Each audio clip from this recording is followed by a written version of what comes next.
my dear students. This is Dr. 𝗲𝗵𝗵𝗺, your biochemistry faculty. In this video, we are going to discuss about the repair mechanism of DNA and basically what is this proofreading activity in DNA. Because in my previous video, I had discussed about DNA replication. So, DNA replication may be studied that it is a cumulative effect of so many enzymes, and a replication fork is produced, one leading strand, one lagging strand is synthesized. But the most important point which we have to study is the proofreading activity and different type of DNA polymerases, right? So this is basically about DNA polymerase enzyme. So we have already discussed one more thing, that if we talk about DNA polymerases, they are the enzymes required for the polymerization for the synthesis of new strand of DNA. So DNA polymerases in prokaryotes is of three types: DNA poly 1, poly 2, poly 3. And if we talk about in eukaryotes, it is about 5 subunits: alpha, beta, gamma, delta and epsilon. Okay, and then one more DNase protein is required. So this was the system in prokaryotes and eukaryotes. Every subunit has its own function, which we have already discussed in the previous video. Now here one more thing we have to remember is that what is this proofreading activity? So whenever we talk about proofreading, whenever the DNA strand is prepared, it has to undergo proofreading, and the significance of this is just to avoid the mismatch base pairing, because this DNA, as per central dogma of information, has to be converted into RNA, which has to translate the information in the form of proteins. So DNA has to be, the moment it is going to the formation of RNA, it has to undergo proofreading, which becomes very, very important process. And why? Just to check mismatched base pairing. Mismatch, right? Now, if we talk about the enzymes here, we know the most important enzyme, or if we talk about all the DNA polymerases, has two activities, right? And if we talk about these two activities, one activity is simple 5' to 3' exonuclease, or exonuclease, or I would say first of all I will write it polymerase here. First of all DNA polymerase we'll discuss. So 5' to 3' polymerase. So DNA polymerase has two main activities. One is 5' to 3' polymerase activity, which is actually the synthesis, and second is 3' to 5' exonuclease. And this 3' to 5' exonuclease activity is proofreading. Right. So these two are actually, because in my previous video you can see that DNA polymerase 1, 2, 3, they have specific functions. So if we talk about the 2 is the one which plays a very, very important role in repair. Okay. Polymerase 1 is for primer removal, and third is for the leading and lagging strand synthesis. So there is one additional activity in DNA polymerase 1. Okay. All DNA polymerase have these two activities, but if we talk about DNA polymerase 1, it has one more additional activity. So one has, obviously these two will come. I'll just write 5' to 3' polymerase. This is there. 3' to 5' exonuclease, right? And one more which is there is 5' to 3' exonuclease activity.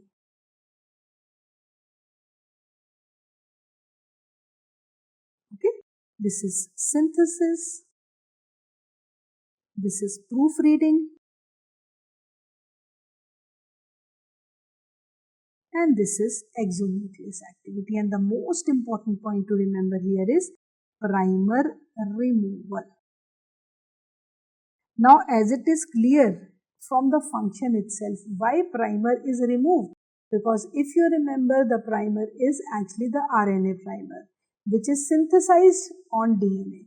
So we call this primer as DNA dependent RNA polymerase. So that is why the difference is there, and it has to be removed once its function is over. So now I can say that this DNA polymerase 1 will have 3 activities like this. And this is the terminal 1, 2 and 3. This is 5', 3' exonuclease. This is 3', 5' exonuclease. And this is 5', 3' polymerase. Right. Now see what is the significance of this. The significance of this is that there is a enzyme 𝗧𝗲𝗹𝗲 which is synthesized or which is produced by the enzyme 𝗏𝗏𝗃. So that is actually an endopeptidase. So it cleaves this DNA polymerase 1 into 2 segments, a shorter segment and a larger segment. So what happens is an endopeptidase, we call it as, it's an endopeptidase. Right, and this endopeptidase is actually derived from 𝗏𝗏𝗃, and it breaks this into a, this is the site of cleavage, like this. So it forms a smaller fragment and a larger fragment like this. So this smaller fragment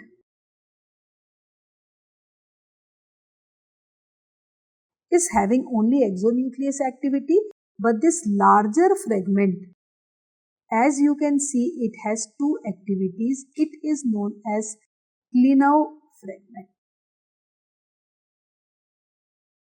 So this DNA polymerase 1 makes a 𝗲𝗏𝗃 fragment, which is the larger fraction, which is having 2 activities at the same time. Now the question is, what is the significance of this 𝗲𝗏𝗃? Okay, so if we talk about the significance, what is the significance of 𝗲𝗏𝗃 fragment? So basically, this 𝗲𝗏𝗃 fragment helps in the most important one is it helps in converting sticky ends to blunt ends, because whenever we talk about RDT, recombinant DNA technology, where we are recombining DNA, so we need to have the identical ends, because generally, sticky ends are there, blunt ends are there. So that depends on, again, the type of restriction endonucleases which we are using. But yes, this 𝗲𝗏𝗃 fragment can convert sticky to blunt ends. Okay. So what happens here is the most important function is conversion of sticky ends to blunt. Others are also there, but this is the main use, sticky to blunt ends. Now what happens here is, say this is one strand and this is another strand, right? This is running in the direction 5' to 3', anti-parallel 3' to 5'. So what will happen is, you can see that this 𝗲𝗏𝗃 fragment, it has 3' to 5' exonuclease activity. So the moment when we treat it with this 𝗲𝗏𝗃 fragment,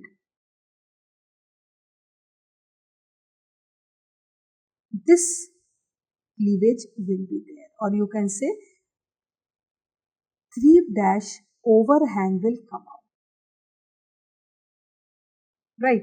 and 5 prime 3 prime will be added here. So if we talk about the another strand, it will be like this, 5 prime to 3 prime, and this, since it will be cut, it will be like this. Okay, and like this.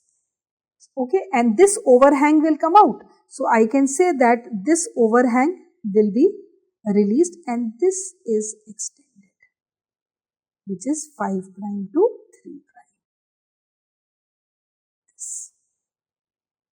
So I can say that from the sticky ends we have converted into blunt ends, and this 3 prime overhang with the help of clinofragment is cleaved. So this is the purpose of clinofragment, and this is how you can say the proofreading activity is done. Now the question is that suppose if there is mismatched base pairing, जैसे suppose if this DNA is exposed to X-rays, if DNA is exposed to other different exposure, जैसे if a person is working in lead factories day to night, his body is in continuous exposure, then you can say with the help of pollution or different carcinogens, so many things are there. So what will happen? This DNA will undergo damage. So first of all, I can say that DNA will be damaged. But in our body, different repair mechanisms are also there. That is why proofreading is must. Suppose if I say adenine is base pairing with thymine, it will base pairs because they are complementary to one another. But if what happens is, because the enzymes are there, they can misread also. Adenine ke saath, for example, guanine comes. What will happen? We have to replace guanine because adenine can base pair only with thymine. So these are small things which can change the entire reading frame of DNA. And once the reading frame of DNA is changed, so automatically DNA to RNA will be misread and RNA is going to translate wrong information. Okay, so this damaged DNA has to be repaired. So DNA has to be repaired, and if it is not repaired, it leads to not repaired, it will lead to diseases.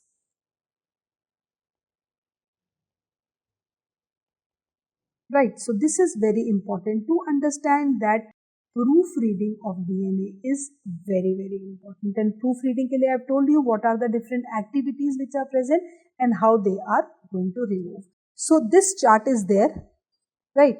Just say for example, I'll tell you, say this is one DNA strand, this is another DNA strand, okay, 3 prime to 5 prime, 𝗖𝗵𝗵 like this. What is happening is adenine के साथ से by mistake guanine has come. So adenine and guanine cannot base pair because if ATG is there and this is, so obviously this is going to code for a different amino acid. Right? So that means this has to be removed. That is what is proofreading. Right? It has to be removed, a base will come which will have T. So TTP will come, nucleophilic reaction will be there, guanine will be replaced. Now the question is, out of these two strands, one strand will be always masked. Why? One strand will be covered, it will be made intact with the help of methyl group. So what will happen is, if one strand is intact, the second can be easily repaired. Otherwise again there will be a problem. If we are repairing one strand, the other strand might go bad. So that is what is the significance of proofreading. So it can be, you can say, if I talk about deamination of bases, deamination means, say for example, if adenine is there, if adenine undergoes deamination, it will be converted into some other base. So automatically there will be a faulty hydrogen bonding. That means adenine will not be able to base pair with thymine. This is also known as deamination. Or you can say base excision repair is there. So many things are there. Base excision is there. Then you can say Now what is happening is कि if there is deamination of base, we can just try to search for a structural analog which can replace that. Similarly, base excision repair can be there. Base can be repaired. Similarly, if some nucleotide is having a problem, nucleotide excision repair is there. So DNA will try to actually repair itself by so many other important mechanisms. But if these mechanisms fail to cover, then it leads to diseases. I'll share this chart with you. See, you can see that this is a very interesting chart. Here you can see that when DNA repair mechanism is affected, if we talk about excision repair, okay, if we talk about mismatch repair मतलब क्या है कि mismatch is adenine के साथ instead of thymine, guanine is coming and the body is unable to, you can say, repair it, right? Then if DNA ligase activity is impaired, because the nick is sealed by DNA ligase, if it is impaired, again it will lead to certain disorders. Similarly, if there is a change in excision repair, whether it is base excision repair or whether it is nucleotide excision repair, so many things are there. Similarly, if there is a change in replication fork. So what happens here is, if there is a change in this excision repair, it leads to Cocaine syndrome. Very important. If there is a mismatch base repair, it leads to hereditary non-polyposis polyruptor cancel, or you can say HNPCC, and it is also known as Lyme syndrome. So this question is generally asked, what happens in HNPCC? So it is due to the result of mismatch repair. So unwinding DNA to allow repair, Bloom syndrome occurs. Excision, this is very important, nucleotide excision repair. Nucleotide excision repair में it leads to xeroderma pigmentosum. There is an abnormal response to the UV rays and there is hyperpigmentation, very important. And you can say replication fork, it leads to Fanconi's anemia. So these are the different repair mechanisms which are, when faulty, they will lead to these diseases. So if we talk about the xeroderma pigmentosum, this is very important and this is the most frequently asked question in the exam. So basically in xeroderma pigmentosum, this is a result of nucleotide excision repair and the enzyme which is absent is UV endonuclease. Very important. So UV endonuclease is absent in a person who is suffering from xeroderma pigmentosum. And if we talk about the manifestations, we can say that what happens is there is formation of TT dimers. Okay, so dry or red irritated eyes are there. Then you can say painful sensitivity to light, because it is, again, you can say that blisters will start appearing on the skin, right? And dark and light patches on the skin, visible broken blood vessels, so many things are there. So this is one which is as a result of nucleotide excision repair defective mechanism. Why? Because the enzyme UV endonuclease is absent. And then what happens is there is formation of sometimes thymine dimers also. That is why the proofreading activity is the most important feature of DNA replication. In transcription, you will see there is no proofreading activity, but here it is done. And how it is done? I have told you that different type of exonucleases activity is there. Whether it is 3' to 5', whether it is 5' to 3', that depends upon the nature of the DNA polymerases which is present. And DNA polymerases 1 has one more additional activity, which I have told you, it is 5' to 3' exonuclease activity, right? So this is all about what you should know about the different type of repair mechanisms, how the repair mechanisms can be done, what is the significance of it, what is the requirement, what is the use, why we have to repair DNA. Simple reason is we have to repair DNA because this DNA is ultimately going to form RNA. So again there will be a change. There will be a change in the trend, right? So this is all about this video. I hope you have understood. This is a very small video just to give you a brief introduction about different type of DNA repair mechanisms and the disorders associated with it. Thank you so much.